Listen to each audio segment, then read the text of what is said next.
It's on here now. The goalkeeper's beaten, and South Africa have done Shagger Sport 2010.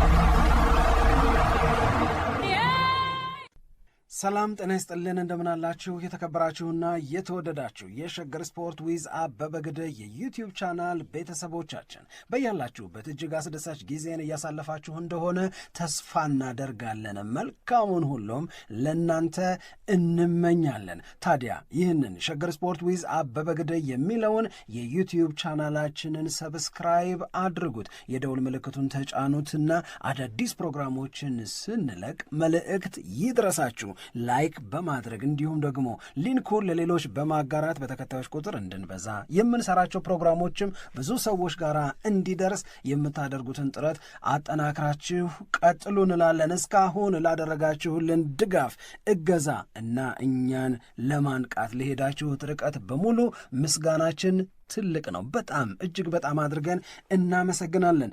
ለማን ዩናይትድ የአውሮፓ ቻምፒዮንስ ሊግ ተሳትፎን የማግኘት ጉዳይ በጣም በጣም አሪፍ በሚባል መጠን መስመር እየያዘ ያለ ነው።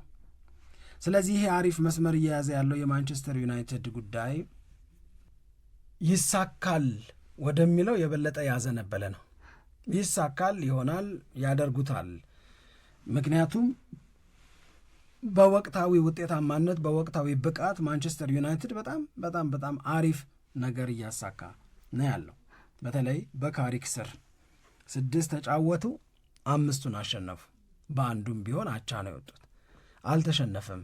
የካሪክ ማንቸስተር ዩናይትድ የመሸነፍ ፍንጭ ምልክትም አላሳየም። ስለዚህ ይሄንን አሪፍነት ማስቀጠል ነው። በነገራችን ላይ እንዲህ አንድ አሪፍ ነገር ለምን አልነግርሽ? የካሪክን አሪፍነት በደንብ ጉልህ አድርጎ የሚያሳይ ነገር ነው ምነግርሽ። ማንቸስተር ዩናይትድ በካሪክ ስር ሆኖ ማንን ገጠመ? ማንቸስተር ሲቲን፣ አርሰናልን፣ ፉልሃምን፣ ቶተንሃምን፣ ዌስትሃምን እና ኤቨርተንን። እነዚህን ክለቦች ገጥሞ ሁሉንም ቢያሸንፍ ሊያገኝ የሚችለው ስንት ነጥብ ነው? 18። ስንት አገኘ? 16። ለምን? ዊን ዊን ዊን ዊን ድሮ ዊን ስለሆነ። እነዚህን አሁን ካሪክን ከቀጠረ በኋላ ማንቸስተር ዩናይትድ የገጠማቸውን አሁን የጠቀስናቸውን ክለቦች በአሞሪም ስር ማንቸስተር ዩናይትድ ገጥሟቸዋል። ስለዚህ ስንት ነጥብ ነበር ያኔም ቢሆን መገኘት የነበረበት? 18። ስንት አገኘ? አሁን 16።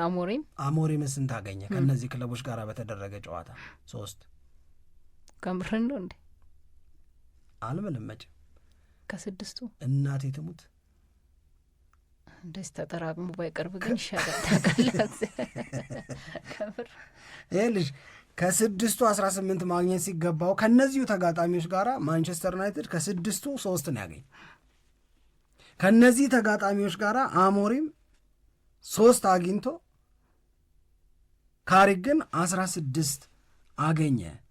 በአሞሪም ጊዜ በካሪክ ጊዜ ዊን ዊን ዊን ዊን ድሮ ዊን ነው። በአሞሪም ጊዜ ግን ሉዝ ሉዝ ድሮ ድሮ ድሮ ሉዝ፣ አንድ ዊን የለም። ስለ መሻሻል ከዚህ በላይ ምን ሊያሳይ የሚችል ነገር አለ? ማንቸስተር ዩናይትድን መግጠም ለእነዚህ አሁን ለጠቀስናቸው ሲቲ፣ አርሰናል፣ ፉልሃም፣ ቶተናም፣ ዌስትሃም፣ ኤቨርተን ለምንላቸው ቡድኖች ያን ያህል ከባድ አልነበረም። ኤቨርተን እንዴት እንዳሸነፈውም ስናነሳ ነበር አይደለ? ተጫዋች በቀይ ካርድ ጭምር ወጥቶበት ነው እኮ ኤቨርተን ያሸነፈው። በቃ ይህንን መንገር በራሱ በማንቸስተር ዩናይትድ ቤት ውስጥ ያለውን ትልቅ የተስፋ ስሜት ያሳያል ባይነኝ እኔ። ይህንን የተስፋ ስሜት በደንብ አድርጎ ያሳያል ካልን የተስፋውን ስሜት የሚያጎላ ነገር በመጪዎቹ ጨዋታዎችም ላይ ይጠበቃል ይሆናል ተብሎ ይታሰባል። ኦኬ ወደ ፖይንቱ እንምጣው። ይሄ ተስፋ እያደገ መጥቶ መጨረሻ ላይ ምን እንዲሆን ነው የሚጠበቀው ያልሽኝ እንደሆነ ቀላል ነው ለኔ። ቀላል ነው ማለት ምን ማለት ነው? ወደ ቻምፒዮንስ ሊግ መግባት። ቀላል ነው ማለት ምን ማለት ነው? ወደ ዩሮፓ ሊግ መግባት፣ ወደ አውሮፓ ኮሚትመንት መምጣት ማለት ነው። ማንቸስተር ዩናይትድ ቻምፒዮንስ ሊግ ይገባል አይገባም አደለም አሁን ክርክሩ። ማንቸስተር ዩናይትድ ቻምፒዮንስ ሊግ ይገባል ከሚለው አልፈው ሰዎች ሶስተኝነትም የዩናይትድ ነው አሉ። ከአስቶን ቪላ ይነጥቀዋል አሉ። ለማንቸስተር ዩናይትድ የሚሰጥ ምስክርነት ተንጠልጥሎ እንደምንም አምስተኛው ቡድን ሆኖ ምናምን አይደለም የሚገባው ሶስተኛ ሆኖ እየተባለ ነው ያለው። ስለዚህ ይሄ ወደ ቻምፒዮንስ ሊግ የመመለስ ጉዳይ ሲሆን ሲሳካ ማንቸስተር ዩናይትድ ሰክሰስፉሊ አኮምፕሊሽ ሲያደርገው ሲያሟላው ምንድን ነው ይዞለት የሚመጣው ትርፍ? እሱን ነው አይደለም ማውራት የፈለግነው። በቃ በጣም ወሳኝ ነው ለማንቸስተር ዩናይትድ ወደ አውሮፓ እግር ኳስ መመለስ የሚለው በደንብ አሁን ብዙ ሰዎች በእምነት እየተናገሩት የሚገኝ እንደውም ዩሮፓ ሊግ የሚለው ነገር ሁሉ የቀረ መሰለኝ አሁን በሚሰጡት አስተያየቶች ላይ። ስፔሻሊ የኤቨርተንን ካሸነፈ በኋላ ማንቸስተር ዩናይትድ ሻምፒየንስ ሊግ ወደ አውሮፓ ውድድር መመለስ የሚለው አገላለጽ ሳይሆን ሻምፒየንስ ሊግ የመግባትን ጉዳይ ነው ሰዎች በእርግጠኝነት እየተናገሩ የሚገኙት። አሁን ያለውን ነገር ስትመለከተው ማንቸስተር ዩናይትድ ያንን እንዳያደርግ የሚያግደው ነገር ምንድን ነው ለሚለው በቂ ማብራሪያ መስጠት አይቻልም ብለው አስተያየት የሚሰጡም ሰዎች አሉ። በነገራችን ላይ ማንቸስተር ዩናይትድን በተመለከተ በተለይ ልክ ቀድሞ በኦፕታ የማንቸስተር ዩናይትድ ወደ ሻምፒየንስ ሊግ ወይም ወደ አውሮፓ ውድድር የመመለስ ስታቱ ምን ይመስል ነበር፣ የተሰጠው ግምት የሚለውን በተመለከተ እንደዚሁ መረጃ ወጥቶ ነበር እና ያኔ እንደውም ልክ ሰንደርላንድን ካሸነፈ በኋላ አንድ የወጣው መረጃ ምንድን ነው፣ ማንቸስተር ዩናይትድ ወደ አውሮፓ እግር ኳስ የመመለስ እድሉ 4ኛ ሆኖ የመመለስ እድሉ 3.1% ነው። 5ኛ ሆኖ የመመለስ እድሉ ደግሞ 5.8% ነው። ይሄ በጣም ዝቅተኛ ነው።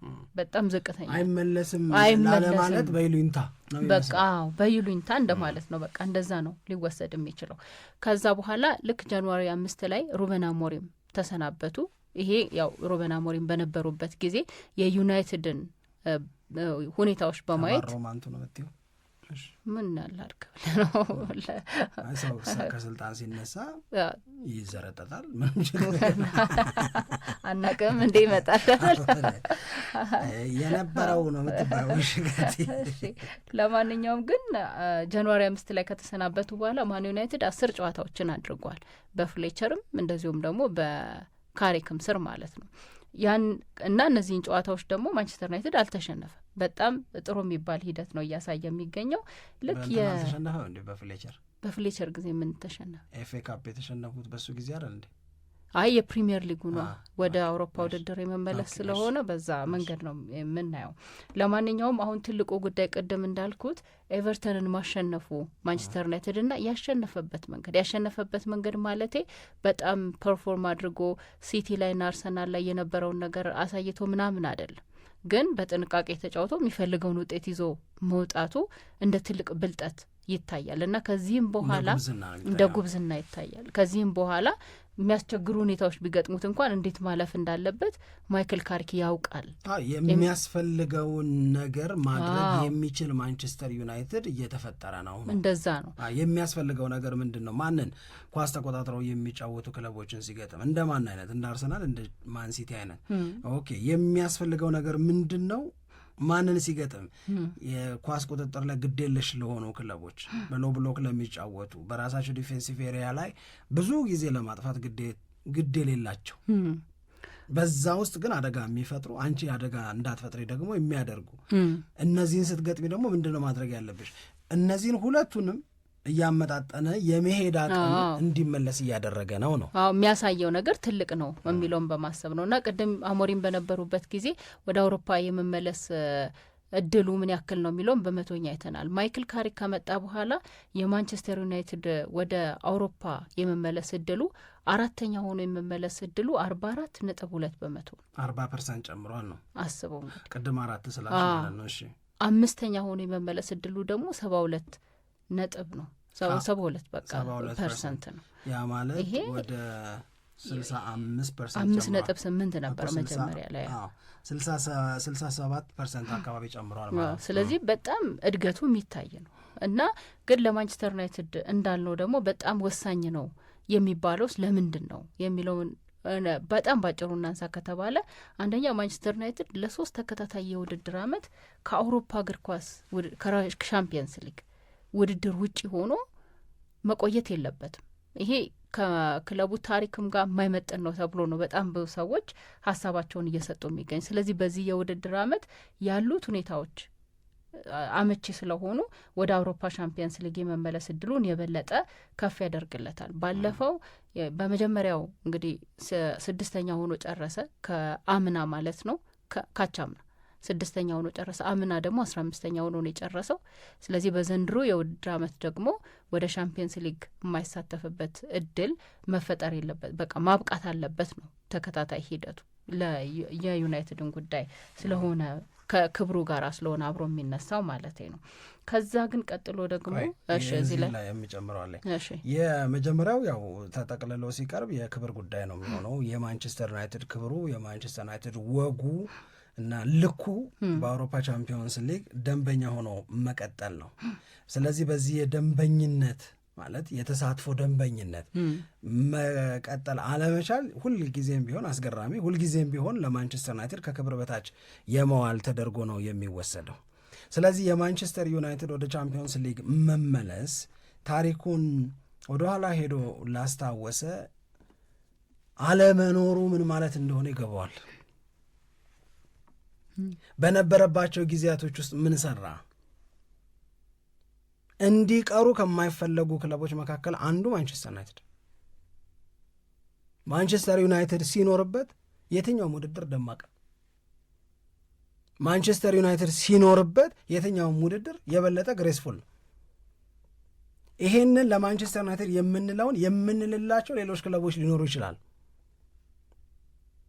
ግን አሁን ማንቸስተር ዩናይትድ ከእንግሊዝ ፕሪሚየር ሊግ ዋንጫ አሸናፊነት ከ2013 ወዲህ እየራቀ ማንቸስተር ዩናይትድ ከአውሮፓ ቻምፒዮንስ ሊግ ተሳትፎም በድግግሞሽ እየወጣ የሚቀጥል ከሆነ ለዛ ገናና ታሪክ፣ ለዛ ትልቅ ክብር የሚመጥን ነገር ነው እየሆነ ያለው ብለን አናስብ። በእንግሊዝ እግር ኳስ ሌሎች የማይችሉትን ነገር በሙሉ ችሎ በመገኘት በብዙዎቹ ነገሮች ቀዳሚው ማንቸስተር ዩናይትድ፣ በፕሪሚየር ሊግ ባዩ፣ በሌሎች ውድድሮችም ባዩ። በፕሪሚየር ሊግ መደዳውን 3 ዋንጫ በመብላት ዩናይትድ ቀዳሚ ነው። ትሪብል ዊነር በመሆን ዩናይትድ ቀዳሚ ነው። በቻምፒዮንስ ሊግ ድሎቹ ብቻ ሳይሆኑ ድሎቹ የመጡበት መንገድም በጣም በጣም በጣም የተለየ ነው። ማንቸስተር ዩናይትድን ስታጪ የሚደበዝዙብሽ ውድድሮች አሉ። እዚህ ጋር ጎድሎ መቀጠል ማንቸስተር ዩናይትድን እና በተለይ ደግሞ የተኖረውን የክብር ኑሮ በደንብ አድርጎ ነው የሚያጎላው። ይሄ ስለ ክላስ የምናወራ ከሆነ፣ ስለ ብራንድ የምናወራ ከሆነ፣ ስለ ስታተስ የምናወራ ከሆነ ማንቸስተር ዩናይትድ ልኩ እዛ ውድድር ላይ ሁሌም መኖር ነው። ይቆጫቸው የነበረውን ፈርጉሰን እኮ ባለመኖራቸው አይደለም እኮ ወይኔ ዘንድሮ የለብንበትም እያሉ መኖር አለመኖርን እየቀላቀሉ አይደለም እኮ የኖሩት። ሁሌ አሉ። ኖረን ግን ለምን ብዙ አላሸነፍንም ነው ቁጭቱ። ያንን ለመካስ በደንብ የተለፋው ለምሳሌ 2007-2008 ቻምፒዮንስ ሊግን ዋንጫ አሸነፈው አይደል? ቼልሲን አሸነፈው። ከዛስ በ2009 እኮ ከባርሴሎና ጋር ፋይናሊስት ናቸው። ከዛስ 2011 እኮ እንደገና ከባርሴሎና ጋር ፋይናሊስት ናቸው እኮ። የጋርዲዮላ ባርሴሎና ሆኖበት ነው እንጂ ያ ክርስቲያኖ ሮናልዶን እና ሌሎቹን እነ ሩኒን በፒክ ፎርማቸው ላይ የያዘው ማንቸስተር ዩናይትድ 2009 ላይ እኮ ዋንጫ ማንሳት ነበረበት። ለምን አላሸነፍነውም ቻምፒዮንስ ሊግን? ሊቨርፑልን የሚያዩበት መንገድ ይነግሩሽና አንድ በቃ ለእኔ በጣም የሚቆጨኝ የሚያንገበግበኝ ነገር ይላሉ ፈርጉሰን በአውሮፓ የውድድር መድረክ የሊቨርፑልን ያህል ስኬታማ ስላልሆንን ነው። እንዲህ ያለ ቁጭት የነበረበት ቡድን እንኳን ደጋግሞ ማሸነፍ ይቅርና መሳተፍ እያቃተ ነው ሲባል ኢትስ ፔንፉል። ደስ የሚል ስሜት አይፈጥርም፣ ያማል፣ ልክም አይደለም። ክብሩ ትልቅ ነው የሚለውን ነገር መናገር ስለሚገባ ነው። ገንዘብ ልትይ አሰብስፈሻል በይ። አይ ሌላው ትልቁ ምክንያትም ነዋ ገንዘብ ነው። ምክንያቱም እኔ በጣም ማስታወሰው ነገር ባለፈው የውድድር አመት የዩሮፓ ሊግ የዋንጫ ጨዋታ ላይ ማንቸስተር ዩናይትድ እና ቶተናም ነበረ 15ኛ እና 17ኛ ደረጃ ላይ በሊጉ ሆነው ከዛ ግን የዋንጫውን ጨዋታ የሚጫወቱት እነሱ ነበሩ እና እና ሁለቱም በተለይ ደግሞ ማንቸስተር ዩናይትድ ካለበት የፋይናንስ ችግር አንጻር ታይቶ ይህንን ጨዋታ ማሸነፉና ወደ አውሮፓ እግር ኳስ መመለሱ 100 ሚሊዮን ያስገኝለታል እና ይህንን በፍጹም ወደ ቻምፒየንስ ሊግ መመለሱ ነበር ያው የዋንጫ ጨዋታው ላይ የዩሮፓ ሊግ እሺ እና መመለሱ ወደ ቻምፒየንስ ሊግ ያንን ያክል ገንዘብ ያስገኝለታልና ለዩናይትድ ደግሞ በወቅቱ በጣም ያስፈልገው የነበረው ገንዘብ ስለሆነ በፍጹም ችላ ሊለው አይገባም ተብሎ በጣም ብዙ ትንታኔ የቀረበበት ነው የነበረው። ግን ያው ቶትናም ነው ዋንጫውን ያነሳው፣ ዩናይትድም ወደ ቻምፒየንስ ሊግ መግባት አልቻለም። ግን ከገንዘብ አንጻር ደግሞ ወደ አውሮፓ ቻምፒየንስ ሊግ መመለሱ ለማንቸስተር ዩናይትድ ምን አይነት ጥቅም ነው የሚሰጠው የሚለውም ደግሞ አብሮ መታየት ያለበት ይመስለኛል። ምክንያቱም በማንቸስተር ዩናይትድ በኩል ለምሳሌ በአውሮፓ እግር ኳስ በዩሮፓ ሊግ እግር ኳስ የሚሳተፉ ክለቦች ከ10 ሚሊዮን ፓውንድ እስከ 35 ሚሊዮን ፓውንድ ያገኛሉ ማለት ነው። ይሄ እንደ ፐርፎርማንሳቸው እንደ ደረሱበት ደረጃ በውድድሩ ላይ የሚታይ ነው የዩሮፓ ሊግ። በቻምፒየንስ ሊግ ደግሞ ሲሆን ሚኒመም 50 ሚሊዮን ነው። ከዛ ደግሞ እስከ 100 ሚሊዮን ነው።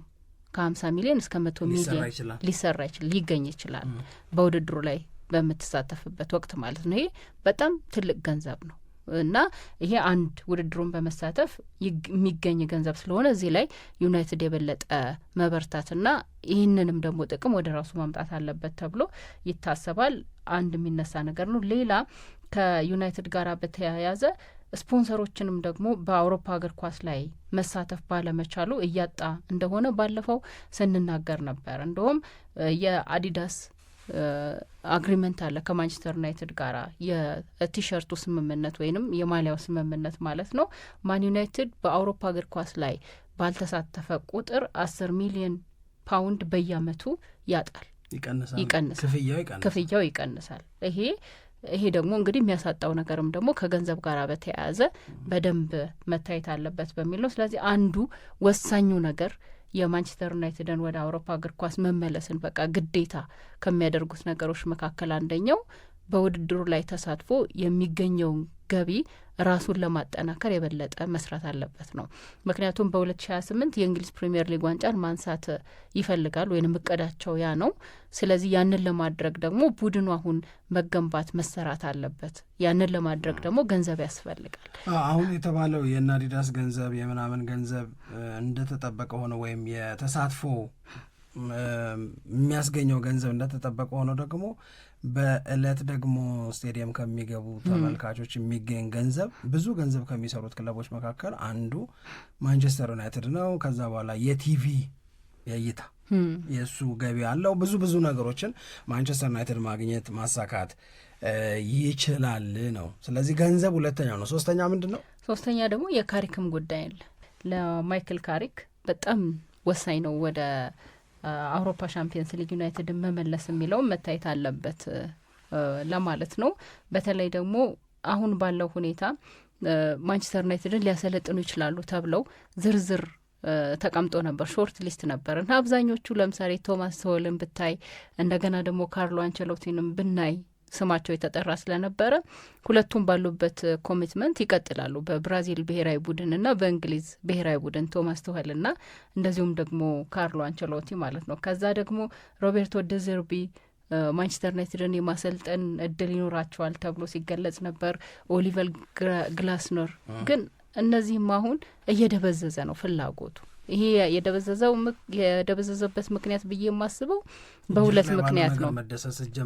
አንደኛ በማይክል ካሪክ ደስተኛ መሆን ስለተጀመረ ነው፣ ውጤታማ ስለሆነ። ሁለተኛ ደግሞ እነዚህ አሰልጣኞች ውጤታማነታቸው በተወሰነ መንገድ በተለይ የሮቤርቶ ደዘርቢና የግላስነር አሁን ባለው ሁኔታ በወቅቱ ውጤታማነታቸው እየቀነሰ መጥቷል እና በዚህ ሁኔታ ላይ ያሉ አሰልጣኞችን ማምጣት ከባድ ይሆንበታል ለማንቸስተር ዩናይትድ እና ለካሪክ ደግሞ በጣም ጥሩ እድል ነው የሚሆንለት። አንደኛ እሱ እየተሳካለት ስለሆነ ማለት ነው እና በዚህም ምክንያት ካሪክ የበለጠ ራሱን ለማሳየትና ከዩናይትድ ጋራ በጣም ረጅም ጊዜ ለመቆየት የሚያስችለውንም ሁኔታ ለማመቻቸት የበለጠ ይጠቀምበታልም ይጠቅመዋልም ተብሎ ነው እየተገለጸ የሚገኘው። ቅድም እንዳልነው የስቴዲየም ትኬትም ጨዋታዎችም ደግሞ ወደ ዩናይትድ ሜዳ ስለሚመጡ የበለጠ ከገንዘቡ ጋር በተያያዘ ብዙ ጥቅም ይኖራል ተብሎ ነው የሚጠበቀው። ምናልባት እዚሁ ጽሁፍ ላይ አንድ ከሰሞኑ መከራከሪያ ጋር በተያያዘ የቀረበ የቁጥር መረጃ አለ። ይሄ የቁጥር መረጃ ማይክል ካሪክን የተመለከተ ነው። በሚድልስብራ የአሰልጣኝነት ስራው ጊዜ ልክ 2022 ላይ ነበር የተቀጠረውና እንደተቀጠረ ካደረጋቸው 20 የጨዋታዎች የሊግ ጨዋታዎች ማለት ነው 15ቱን አሸነፈ። የመጀመሪያዎቹን ከ20 15። ይሄ በጣም በጣም በጣም የሚገርም ሪከርድ ነው። ከዛ ግን ቀጥለው በመጡት 12 ጨዋታዎች ደግሞ ማሸነፍ የቻለው 3 ብቻ ነው የሚል ደግሞ መረጃ አብሮ ወጥቷል እና ይሄ የወደፊቱን ጊዜ የበለጠ መመልከት ይገባል የሚለውን ሰዎች አጽንኦት የሚሰጡትንም ጉዳይ አብረው ለመጻፍ የሞከሩበት ነው። ግን ለዩናይትድም ለማይክል ካሪክም ወደ አውሮፓ ሻምፒየንስ ሊግ መመለስ በሚቀጥለው የውድድር ዓመት እንደ ወሳኝና እንደ ግዴታ ወደ ቻምፒዮንስ ሊግ ከተመለሰ ግን በጣም ትልቅ ስኬት ነው። ምክንያቱም ከ21ኛው ጨዋታ ወዲህ ለቀሩት 17 ጨዋታዎች ቡድኑን ተረክቦ እነዛ ክፍተቶች የፈጠሩትን ወደኋላ መቅረት አካክሶ ወደ ቻምፒዮንስ ሊግ መመለስ የሚችልበትን ውጤት ማምጣት ከቻለ ለማንቸስተር ዩናይትድ ትልቅ ነገር እንዳደረገ ነው የሚቆጠረው። ለማንኛውም በመጪዎቹ ጊዜያቶች የሚሆነውን ነገር እናያለን። It's on here now, the goalkeeper!